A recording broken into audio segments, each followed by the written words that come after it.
since we first saw the Chevy Corvette Stingray, which came out at the Detroit Auto Show, there's been a lot of comments about the car. Nothing generates more comment right at the moment than the look of the back end of the new Stingray. Tom, why don't you tell me what you were trying to do as you designed the back end of the Stingray?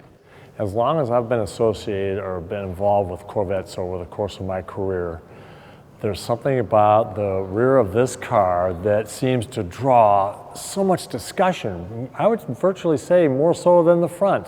Probably because it's what most people see more often than not. That could be, hopefully that's the case, you know.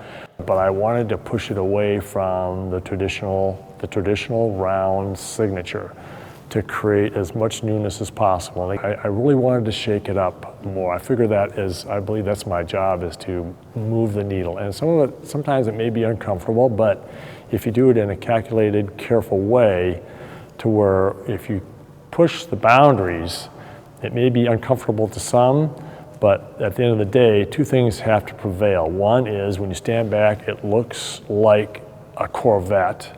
And number two, it has to have a sense of beauty all on its own. And I believe the tail lamps on the new Corvette Stingray deliver that in many different facets. One, it as a combination, as with the rest of the Corvette, it's to me an elegant, beautiful statement that is as optimized functionally as it can possibly be. So we knew there were aerodynamic considerations on the rear. We had some technology with LED that we hadn't used on the Corvettes previously, and we had some depth of sculpture opportunities. I wanted to take full advantage of that, as you can see with the exterior of the vehicle, but in every aspect, and the taillights are no different. I really listened to my young design team in terms of developing some themes that really cross the spectrum of different shapes and graphics. And I will tell you, we tried rounds on this particular shape, and quite frankly, it made the car look old, and it just didn't work with this form vocabulary. Okay.